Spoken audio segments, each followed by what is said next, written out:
Assalamualaikum warahmatullahi wabarakatuh. Perkenalkan, nama saya Zaki Mudatsir Zafran, NIM 23 OSP 037 dari kelas 2B. Saat ini saya akan mempresentasikan mid dan final PLC. Soal PLC nomor 1 yaitu sejarah, definisi, prinsip kerja, bagian-bagian, jenis-jenis atau klasifikasi PLC. Di sini saya akan membahas sejarah PLC. Pada tahun 1960, perusahaan-perusahaan menggunakan relay mekanik yang ribet dan membutuhkan banyak kabel. Pada tahun 1068 dibikinlah PLC dari perusahaan otomotif di Amerika yang bernama General Motors yang ditemukan oleh Richard Morley. PLC pertama pada saat itu dinamakan Medicon 084. Dengan kemunculan PLC ini, semuanya berubah menjadi fleksibel, efisien, menghematkan waktu, dan meminimalisir ukuran. Selanjutnya adalah definisi PLC. Jadi PLC itu adalah otak yang mengatur kapan mesin menyala, mati, bergerak ke kanan dan bergerak ke kiri tanpa adanya campur tangan manusia. Dan prinsip kerjanya yaitu prinsip kerja PLC ada 3, yaitu input, controller, dan output. Input proses atau controller, lalu output. Jadi pertama itu input seperti LDR, flow switch, pass button, dan limit switch. Kemudian akan diproses di controller dan keluar menjadi output yang akan menyalakan motor atau lampu atau solenoid valve.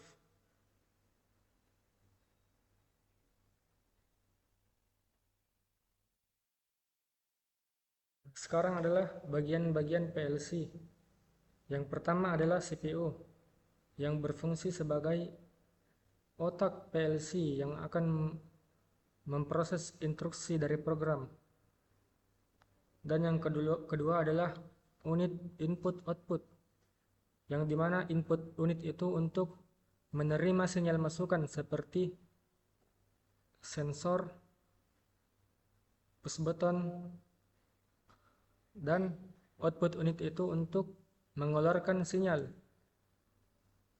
misalnya ke motor dan lampu. Dan yang ketiga adalah memori PLC untuk menyimpan data di program. Yang keempat adalah modul power. Jadi PLC itu punya power supply, biasanya memberikan 24 volt.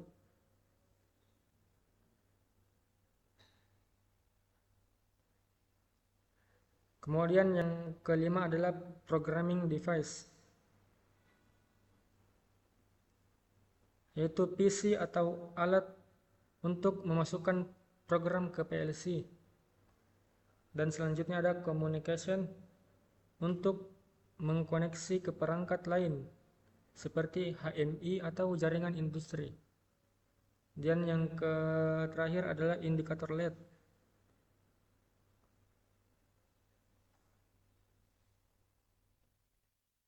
Kemudian adalah klasifikasi atau jenis PLC. Jadi PLC itu, jenis-jenis PLC terbagi menjadi 3. Yang pertama adalah micro PLC, yang dimana micro PLC ini input outputnya berjumlah sampai 32. Yang mini input outputnya berjumlah 33 sampai 128. Dan yang large input outputnya sebesar 128 ke atas. Jadi maksudnya itu micro PLC misalnya 20 input output. Jadi misalnya inputnya ada 12 dan outputnya ada 8. Cara agar kontaktor tertutup dan fasa bisa mengalir adalah dengan cara kontak-kontak di sini tuh harus terhubung. Jadi di sini tuh ada koil dan dia itu harus menerima fasa dan netral. Harus terhubung fasa dengan netralnya. Caranya adalah fasa di sini disambungkan ke COM yang ada di sini. Kemudian netral itu ke sini. Nah, nanti dia akan terhubung di sini. Ketika dialiri arus, maka kontaktor akan tertutup.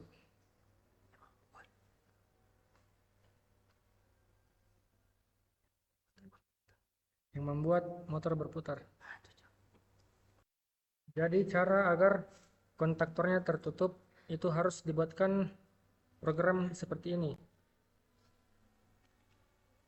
Jadi di sini ketika push button ditekan, maka sinyal akan masuk ke coil M-run. Maka ketika coil M-run dimasuki sinyal, semua kontaknya akan berubah. Yang di sini yang NO akan tertutup, yang berfungsi untuk pengunci, agar ketika push button dilepas, program masih akan tetap berjalan. Dan kontak di sini berfungsi untuk mengatur kapan motor akan berputar ke kanan, kapan motor akan berputar ke kiri. Dan yang di sini adalah untuk menjalankan motor, menutup kontaktor. Ketika sinyal ini tertutup, ketika kontak ini tertutup, maka sinyal akan masuk ke coil 107 yang beralamat di sini, yaitu adalah kontaktor forward. Ketika masuk di sini, maka motor akan maka kontaktor forward akan tertutup dan fasa RST akan masuk ke kontaktor forward, lalu kemudian masuk ke motor dengan urutan UVW yang membuat motor berjalan forward. Lalu di sini timer itu akan menghitung selama 8 detik. Jadi ketika si timer 0 mendapatkan sinyal, dia akan menghitung selama 8 detik. Yaitu motor di sini akan berputar ke kanan selama 8 detik. Ketika sampai 8 detik, kontak timer 0 di sini akan tertutup. Kemudian di sini akan masuk sinyal ke timer 1. Ketika timer 0 di sini mencapai 8 detik, maka semua kontaknya akan berubah. Yang di sini akan tertutup dan yang di sini akan terbuka. Jadi motor di sini akan berhenti. Di sini sinyal akan masuk ke timer 1 dan menghitung selama 5 detik. Jadi di sini motor itu berhenti selama 5 detik. Setelah selesai 5 detik, maka kontak timer 1 semuanya akan berubah. Di sini timer 1, kontak timer 1 akan tertutup dan sinyal akan masuk ke sini dan akan masuk ke coil 06 yang beralamat di sini, yaitu kontaktor reverse. Jadi kontaktor reverse akan tertutup dan dan fasa R akan masuk lewat sini dan akan menjadi W V urutannya itu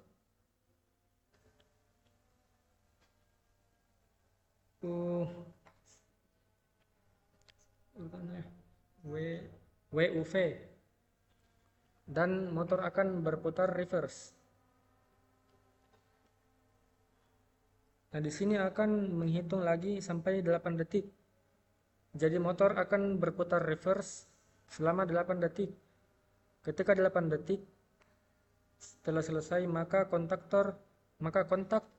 timer 2 akan berubah. Jadi kontak timer 2 di sini akan tertutup. Kontak timer 2 di sini akan terbuka. Jadi di sini itu mati, jadi motor tidak akan berputar. Nah, kontak di sini tertutup, maka sinyal akan masuk ke timer 3 yang akan menunggu selama 5 detik. Jadi motor berhenti itu selama 5 detik. Kemudian ketika selesai 5 detik, maka kontak timer 3 akan berubah. Jadi di sini timer 3 setelah 5 detik akan terbuka. Ketika ini terbuka, maka di sini tidak akan mendapatkan sinyal. Jadi akan terreset kembali dan motor dan kontaktor forward tertutup, yang akan menyebabkan motor berputar secara forward. Begitu terus sampai pas button stop ditekan. Ketika pas button stop ditekan, maka sinyal di sini akan terputus dan coil Emran tidak akan menerima sinyal. Jadi semua akan reset kembali. Baik, di sini saya akan menjawab soal nomor 3, yaitu forward reverse otomatis dengan single timer. Ketika push button start ditekan, maka sinyal akan masuk ke coil 00 atau Emran dan semua kontak Emran akan berubah. Di sini itu akan tertutup yang berfungsi sebagai pengunci, yang di sini tertutup yang berfungsi untuk menghitung, dan yang di sini akan tertutup untuk menjalankan program. Jadi ketika tombol start ditekan, di sini tuh akan menghitung dari 260 detik. Jadi ketika menghitung 260 detik, coil 02 yang beralamat di sini atau kontaktor forward akan menutup dan motor akan berputar secara forward. Ketika dari detik 26 sudah mencapai detik ke 180, maka di sini itu akan terputus dan motor akan berhenti. Dan di sini akan menghitung lagi dari detik 180 ke 130. Pada saat kondisi ini motor berhenti berputar. Dan ketika sudah mencapai detik ke 130 atau 13 detik, maka kontaktor reverse akan terhubung dan motor akan berputar secara reverse.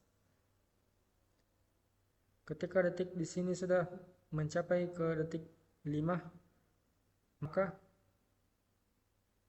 di sini itu akan terputus. Kontaktor reverse akan terputus dan motor akan berhenti. Ketika detiknya habis, maka timer 0 di sini kontaknya itu akan terreset dan kembali lagi seperti awal, yaitu motor jalan pada forward reverse, dan begitu seterusnya sampai tombol stop ditekan. Di sini saya akan menjelaskan soal nomor 4, yaitu kasus bell quiz. Di wiring diagramnya, 220 volt AC masuk ke L1 dan netralnya masuk ke L2N. Kemudian L1-nya itu akan masuk ke buzzer, lampu C, lampu B, dan lampu A. Netralnya masuk ke COM. Agar di sini itu bisa terhubung fasa dan netralnya. Di sini push button A, push button B, push button C, dan push button reset dipasang di kaki 0, 1, 2, dan 3. Dan COM-nya itu dipasang ke plus. Netral push button dipasang ke minus. Dan kita masuk ke ladder diagram. Ketika push button A ditekan, maka lampu A akan menyala dan lampu A akan mengunci. Ketika lampu A menyala, maka semua kontaknya akan berubah. Di sini akan tertutup sebagai pengunci dan di sini akan tertutup untuk menyalakan buzzer.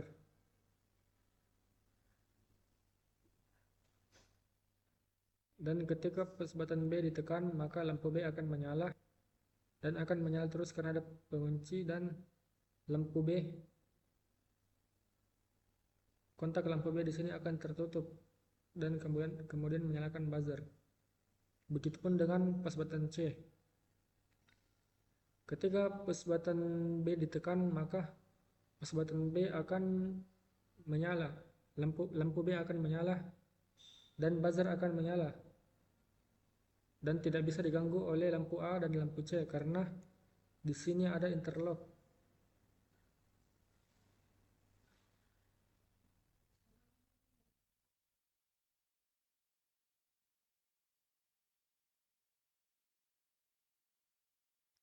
Begitupun dengan push button A dan push button C. Ketika push button A ditekan, maka lampu A akan menyala. Kemudian kontak lampu A di sini akan menutup dan buzzer akan menyala. Dan buzzer akan menyala dengan berkedip-kedip karena di sini ada kode P1S.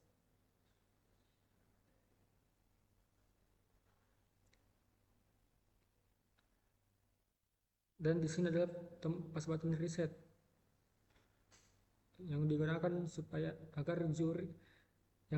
untuk juri agar buzzernya itu bisa berhenti dan melanjutkan ke soal berikutnya.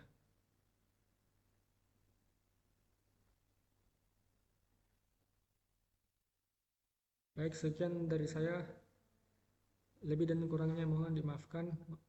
Wabillahi taufiq wal hidayah. Wassalamualaikum warahmatullahi wabarakatuh.